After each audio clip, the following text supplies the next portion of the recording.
I have given well over 100 lectures on fixing scaphoids, right? And talking to people about it's so easy, you just have to get a central screw, minimum disruption of cartilage, and it's a you want a reproducible, easy technique. And there's so many screws available, and they all do the job pretty well, but if you largely look at it, there are screws that widen as they go in, and there are screws that are bipolar kind of thing. And this is where I want to alert you to one of the complications with these screws that suddenly widen.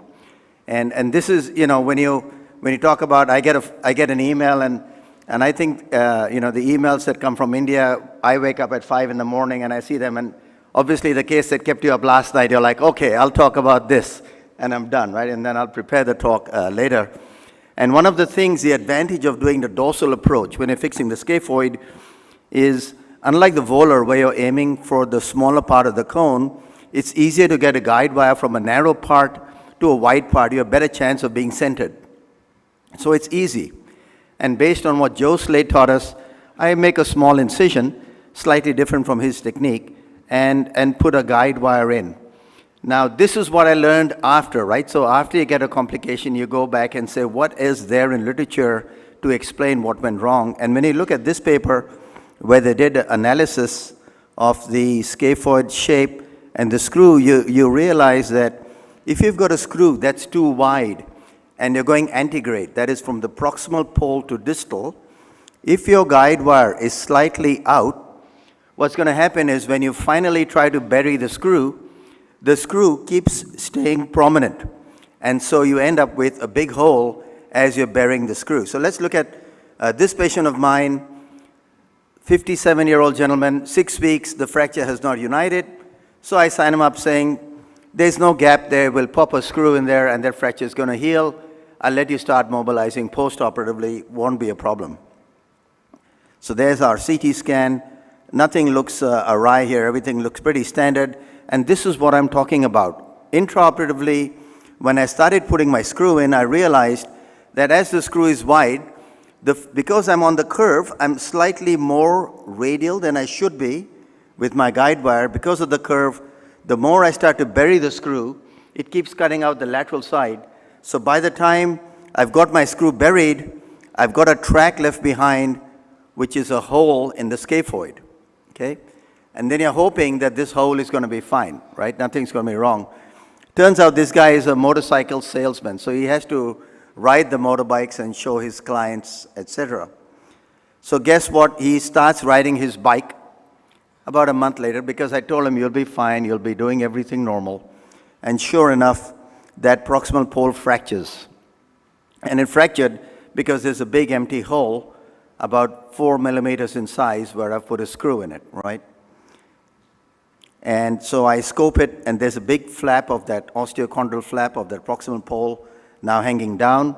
So I graft it. I put a second screw to try to support. My first screw was too volar, so I put a second screw more dorsal to prevent that dorsal pole completely fragmenting. However, his pain never resolved and continued to hurt, and that piece never ever united. And that's that piece there where there's a large defect, where there's no bone left because of the large screw. And eventually he ended up with a proximal row carpectomy. So from what should have been an ordinary fixed scaphoid can go completely awry if there is a little bit of lack of attention to detail in a guide wire, and when you're inserting that screw in the final part, you realize that you're a bit more radial than you should be.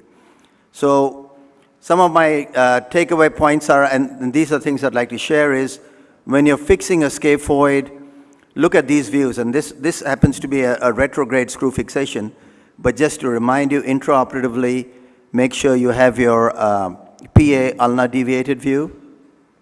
Lateral view we all do to check that the lunate is corrected.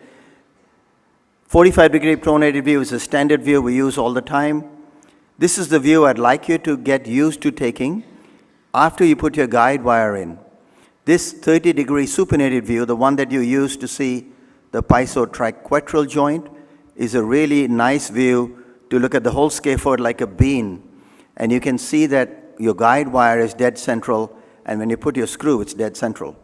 And when you bury your screw on from an antegrade, from a retrograde approach, no problem, because you got a wide scaphoid. But when you get in from this side, any large hole left uncovered could put you at risk of fracturing the bone. So I think if you're going antegrade, which is still easy, and I still do it, and now make sure that my entry point is absolutely perfect, and as close to the scapholunate insertion as possible, which will stop you blowing out that radial cortex. And be careful if your wire is off center, either reinsert it or don't put an expanding screw, because that'll certainly explode that proximal pole. And try and don't leave a large defect. We like to bury the screw 2 mils, but if you leave a really large defect, it could create a secondary fracture that's impossible to get rid of. Thank you.